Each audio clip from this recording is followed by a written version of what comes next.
Some years back, when I was still working with a big multinational company, corporate affairs director gifted me a book, and that book did magic to my thinking. The book is Lean In by Sheryl Sandberg, the then chief operating officer of Facebook. I got a lot of nuggets from this book, but one that stood with me for a very long time was that career is a jungle gym. It's not a ladder. When you move out, you move up. And I have since then moved out a couple of times.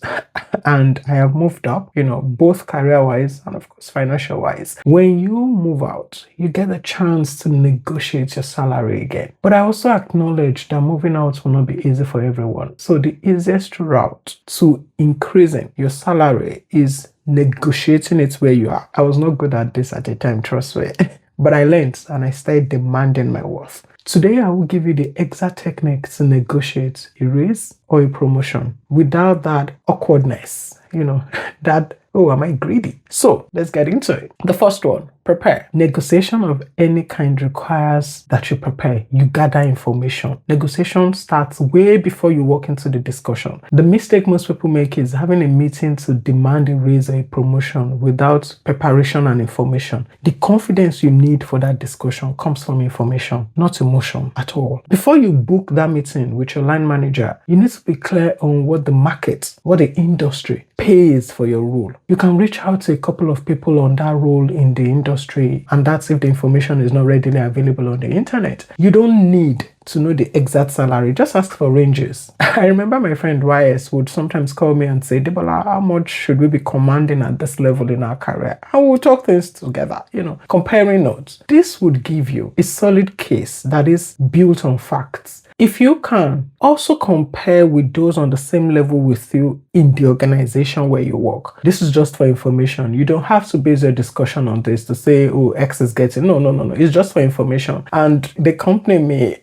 be short paying all of you anyways, so that's not impossible. Just get that for information's sake. You see, all this insights helps you anchor your ask in reality. Once you've done your research and you have set yourself, a target number you're going to request, then book your meeting. But let your boss know ahead of time so he or she doesn't feel ambushed. You might say something like, I'd like to speak with you with regards to my career progression in the company. Is it okay if I book 30 minutes call in your calendar? Something like that. And on this point, I always say you should read the room before bringing up this discussion. This is important. For example, this conversation will sit better when there has just been, a team win where you actively participated. It will make it a lot easier. Number 2, don't make the conversation personal. When you finally sit down to have this conversation with your boss, I want you to avoid things I call weak arguments. Personally, I don't like hearing statements like, oh, I have been in the company for 5 years. Don't say that. I remember one of my career brothers will say, you can spend 10 years, 20 years in an organization and have 1 year work experience. So it's not about the years that you stayed in the organization. That's not the discussion point. Your boss probably doesn't care how long you've sat in the chair if you're not creating value. So make it about the business. And this is where you bring out what I call your brag slide. I always have a brag slide. A brag slide is your documented evidence of every problem you've solved for the organization, every project you've delivered, especially those that are beyond your job description. Your brag slide is your business case. You're not asking for a favor. You're showing them the return on investments they get by keeping you on the team. And I always say this to people. I remember saying it to my friend once and he goes, wouldn't that be bragging? Or wouldn't that be you tooting your own on?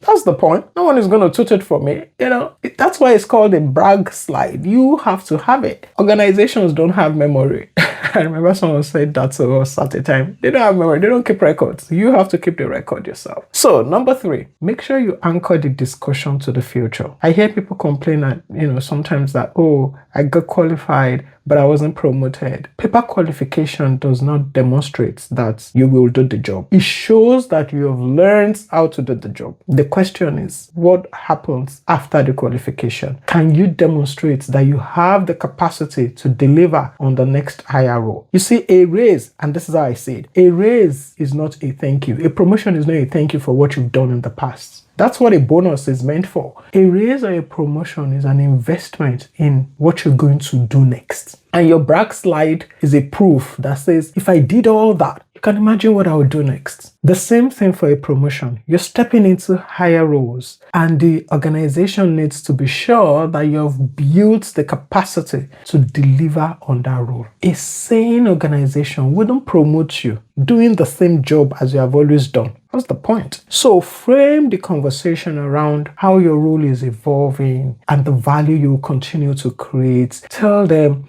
based on your past achievements, you're confident that you're ready for the next level. And if your boss says, not now, don't just walk away. You have to ask, what milestones do you need me to meet to get a yes? And then also ask, when do you think we can have this conversation again? Okay, so the next one, you have to document the outcome of the meeting. This is where many people drop the ball, and this is always because they go into that conversation with emotions. After the conversation, type it out. Send a short follow-up email thanking him or her for her time, summarizing what was discussed, what was agreed upon, list out the targets, the timeline, and the next review date. This creates immediate accountability and prevents, oh, did I actually say that? Oh, documenting it makes it some sort of commitment. If it is not documented, it is easy for it to stay as an empty promise. So don't do that. Put it all down and send it to your boss. When people tell me this conversation is hard, I agree. But I also tell them your boss is most likely having the same conversation with their own boss. So don't shy away from being professional and firm. I understand that it may be, a bit difficult, but have that conversation. Negotiating your worth is one of the easiest way to grow your income. And as you can see, it requires also that you're constantly delivering value, going beyond the requirement of your job description, volunteering on projects, taking a little bit more to make things easy for the entire team. And this is so you can have something to put on your backslide. That would make the conversation easier. And it will be clear that you deserve to be compensated based on the impacts that you bring. If you don't ask,